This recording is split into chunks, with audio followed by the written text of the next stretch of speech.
What's good, YouTube? Man of Steel here. In a format that doesn't really seem like it's gonna have anything new come out of the horizon or anything like too meta breaking until the release of the next set in like a week, which is crazy to think about. I saw this Empoleon list do very well in a tournament. Not only did it do well, but it crushed it. It got top 4 in a best of 3 tournament of over 230 players. So if you just want to see a list that uses Empoleon and does well, feel free to copy the list and let me know how it goes. But if you're interested like me on like how these decks managed to do so well in a tournament, I'm gonna go into limitless.com and break down what this deck had to face in the tournament and if it kind of makes sense or is it like a surprise that it did so well. For starters, I want to look at the metagame breakdown as we're able to determine that this tournament is not an outlier and it's built up of the same decks that you'll see topping in other tournaments, as the majority will be Celebi, followed by Darkrai, and then due to how much Executor, there's gonna be some Charizards, whether it's due to ease of access or just the simple line of play that it has. Pachirisu is always like among the top decks. This tournament, however, did take place a few days back, so it's not like completely one-to-one to the current metagame. As you see, Magnezone Skarmory isn't among like the top 5 decks being played. There's a lot of Gyarados. With a format that's changing daily, now you would see a lot less Gyarados being played, and the Skarmory Magnezone takes up usually the 2nd or 3rd spot in the metagame, depending on how you split up all the Darkrai decks. Now that we've seen what the tournament was made up of, we could look directly into what their games were. And as you can see, they didn't go against like the majority of like the Celebis that were there. However, they did face it and beat it, which is all you could ask for. They did beat their one Darkrai Magnezone in Swiss, and then they beat the deck again in Top Cut. Funny enough, the deck that finally beat them was a Marowak deck that they actually beat in the first round of the entire tournament. So it almost went like full circle, and unfortunately they weren't able to get it. But they did finish top 4. As you can see yourself, this deck did have to go through some of the meta decks in the tournament to get there. But there's also luck involved in these tournaments, and that's not to take away anything from this player, as they had an amazing performance with a deck that most of us wouldn't be able to replicate. It's more to encourage you guys that if you're like on the fence about joining a tournament, to feel free to do so. Play whether it's the best deck in the format or whether it's your favorite deck. You never know what's going to happen. It's actually kind of fun in my opinion, although I'm very competitive, so it makes sense to have that extra like level of why you're playing or add extra incentive to playing. Whether now that we've seen what made up the tournament as well as what they went against, we could go straight into the deck list breakdown, which is simply just explaining what Empoleon does. Empoleon for 3 energy has the attack Aqua Jet that does 80 damage and spreads 30 damage to one Pokemon on their bench. So similar to Palkia, similar to Articuno, it kind of serves that purpose of not only dealing damage but spreading the damage. The one thing that Empoleon has over lists of like the Vaporeon list or the Starmie list that have like the same idea of Manaphy, Palkia, and an additional attacker, is that Empoleon is a one prize attacker. What I mean by that is that ideally you'll start Manaphy and build up a Palkia and an Empoleon like side by side. So Manaphy's job is just to ramp as much as possible until they take it out. And once they take it out, you want to follow up with Empoleon that not only deals 80 damage but starts spreading the damage around. And then ultimately, once they get through that, is that Palkia just comes in and wins the game. In other decks, it's a little awkward because after they get past Manaphy, anything else to take down costs you the game. So yeah, in a perfect world, you start Manaphy, follow it up with Empoleon, and then follow up with Palkia for game. Like any other water deck, you have Misty that could steal games, but thanks to the existence of Manaphy, Misty is no longer like that do or die card. Manaphy itself is able to ramp you consistently, and it makes water decks so much stronger. Research and Pokebar staples that you'll see in every deck. Leaf is just to comfortably switch between your Empoleon and Palkia without losing energy, because once you ramp with your Manaphy, it's very hard to like set up another one or start building up any more energy after that. And then the last card is Cyrus, that due to Empoleon and Palkia's spread damage, makes Cyrus that much better than Sabrina, because once you swing with either one of your main attackers, you're able to drag out any other threats or easy points that Sabrina couldn't get to. Ultimately, I was not able to replicate the success that they had in this tournament, but I was able to have a lot of fun games that you'll see in the gameplay. One thing that I kind of struggled with was finding the entire Empoleon line, which is kind of standard with stage 2 decks here. So I wouldn't find it too crazy to find a way to fit in a Pokemon communication here if you want to stick to the Empoleon. But overall, this deck has a standard, pretty straightforward plan on how to win. Whether it works or not is given to how well your opponent opens, how well you open. If a Misty here or there could win you the game. Hopefully you guys found this video informative or at least entertaining. If there's any other decks or tournaments that you want me to break down, feel free to comment down below. Please consider liking and subscribing, and above all else, stay pro. Alright, going second.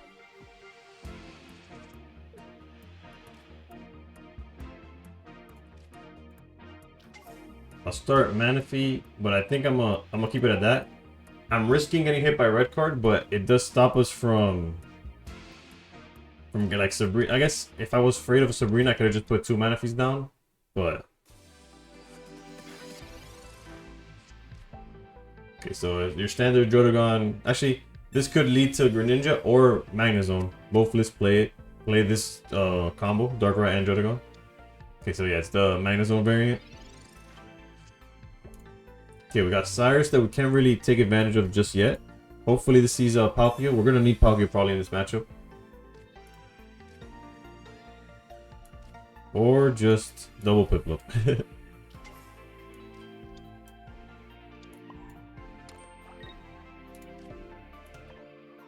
Alright, we just gift it up.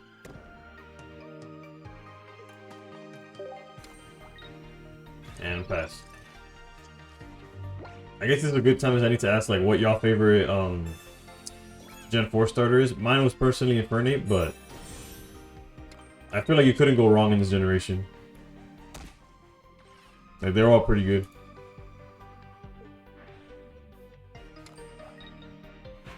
Alright, and they seem to be drawing optimally, which is not good for us. But we are gonna have access to Empoleon, so that's a good thing. Let's leave the promo out. We'll ramp this one.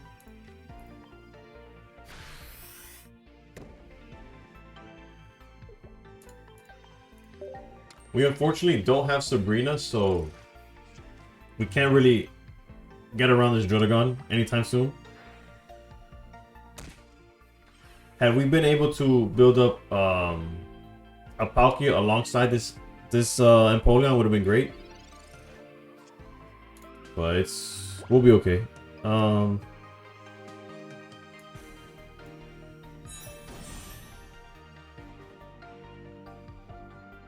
Yeah, this could be a big mistake, but we'll try it anyways. Let's back out into Empoleon.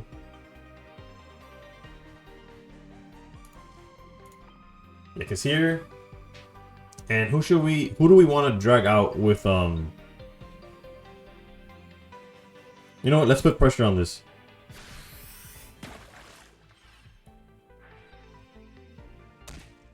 Unfortunately, we go all the way down to 110. So if they have Leaf as well as Magnezone, we explode. But other than that, this is our best chance at winning. Okay, the Pokeball we're not afraid of.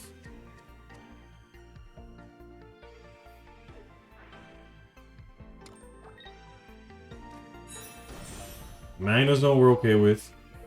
It's Leaf that, honestly, like, we struggle with here. I guess, in hindsight, we should have focused on the Darkrai, because this Drotagon and Darkrai, we eventually win with, like, a Cyrus play. Live and learn on that one, I guess.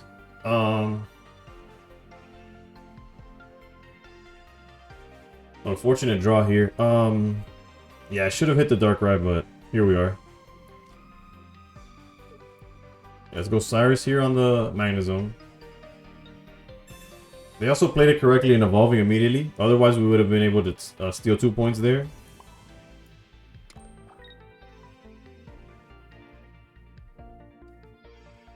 I guess this is to play around. Although we can't play around Cyrus. Let's get rid of the Drotagon.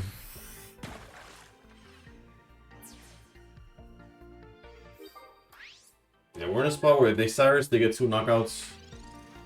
If they Sabrina, they don't. Okay, so yeah, Cyrus would get two knockouts here. Yep, there it is.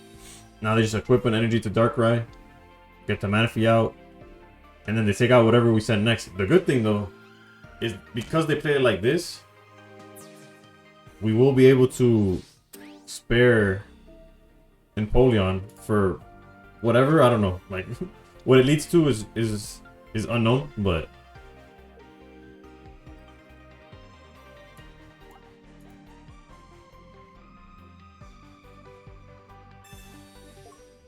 X speed is actually... Unfortunately, we're going to lose because of how much damage Empoleon has taken. But honestly, that was a misplay from their part.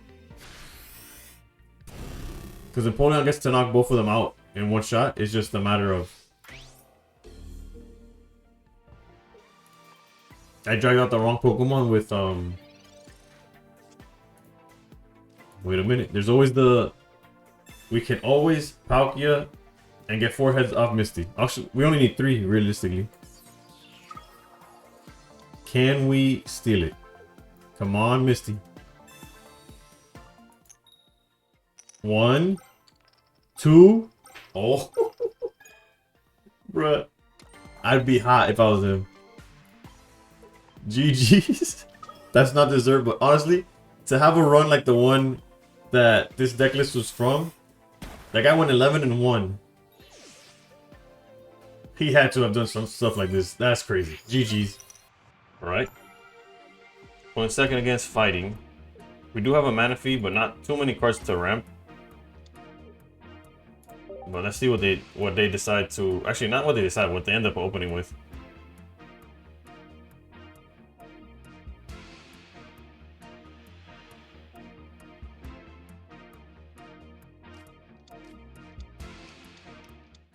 Alright, so it's a Golem deck.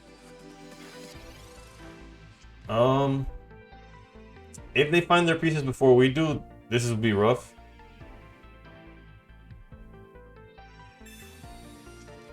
But not impossible, so hopefully we get there.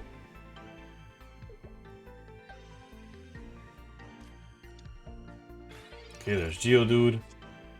Okay, research, we'll definitely start with that.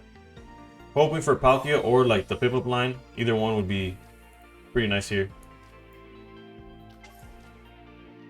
Not really appreciating the none of the above, but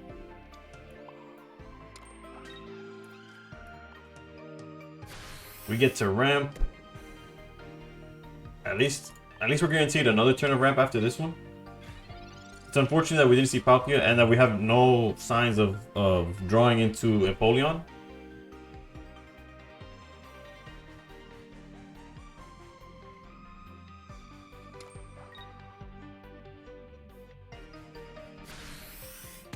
Yep, we take our 20 here. If they evolve next turn into Graveler, then this mana fee's gone, but... Okay, this is... it could also be Piplup, but hopefully... I mean Piplup, but hopefully it's Palkia. It is. We go Palkia here. Misty could steal the game right now. How many times are we gonna do that in this video? I wonder. Let's go. That's 1, 2, 3. Right, I can't make this up. And 100% we're taking advantage of the fact that they have nothing built up. To send some back on energy. It is so unfair, but...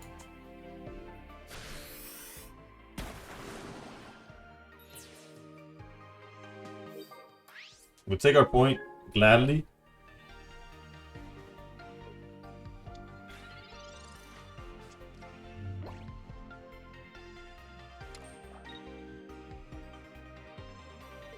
Deciding to go with the Geodude is interesting. There's Empoleon, which would have been nice in a different situation. I think, however, I will leave.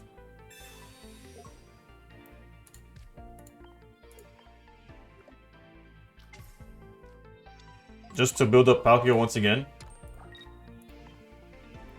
And if they don't have Geo, their Graveler can't stop this mana fee building up. And even if they have Cyrus, it's not relevant for at least another 2 turns. So yeah, there's the Graveler. Do they have Geo is the question. Yeah, no, it was... That Misty honestly stole a game we didn't deserve, but... Right? We've been going second a lot, which on paper is like good for us. But when you draw like this, and it's the Sneasel version. So if they what would they need? And they're going first, so if they have Darkrai, Dawn, Weavile, we just lose. Well, maybe they don't got it. I don't know.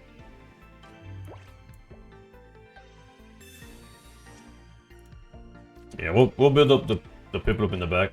Don't mind me.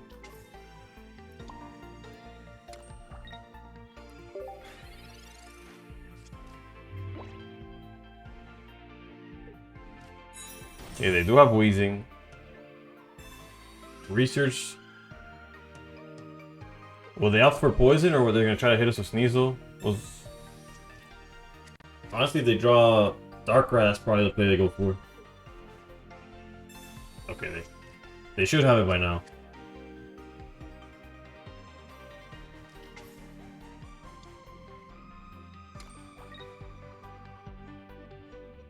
Personally, I would have taken the guaranteed 20.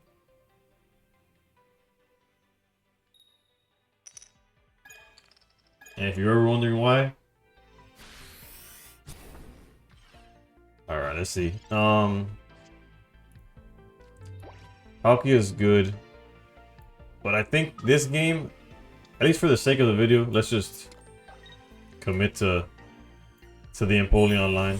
See where it gets us. A Manaphy start would have been much like better, but here we do explode to the Weavile play. As expected. Yeah, we take the 20, they evolve, knock us out. That was always on the cards, that's fine. Okay. They once again go for the coin flips, and will they succeed? They got one, not the other. Okay. So lucky for us they didn't see Weavile, which is gonna let us do this. And we're gonna see Empoleon at full force, basically.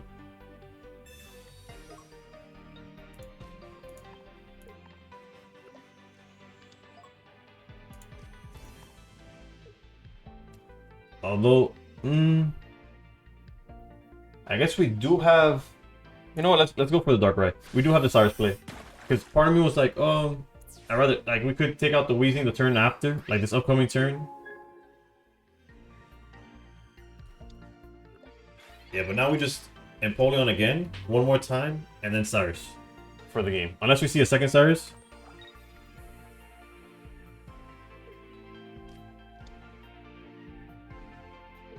If we see our second Cyrus, then we'll just Cyrus back-to-back turns for the game, for the win.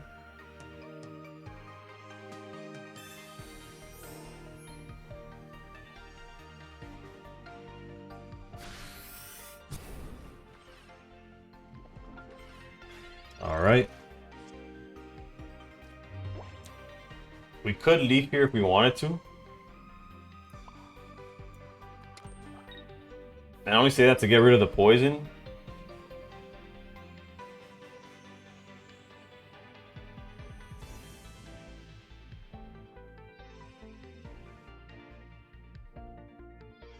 Or we could hit for 80, deal 30 back here.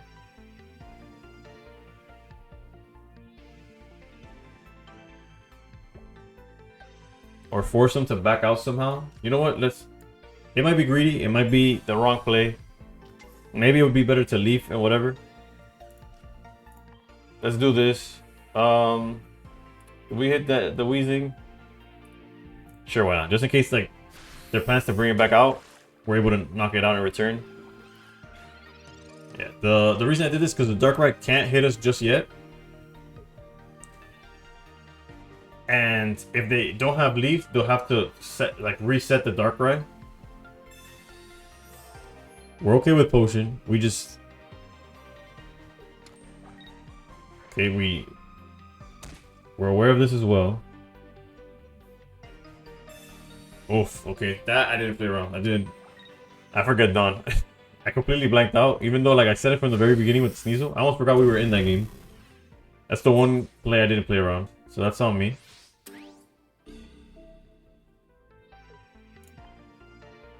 Surely Misty will bail me out, right? You got me, Misty? That's part one. That's part one.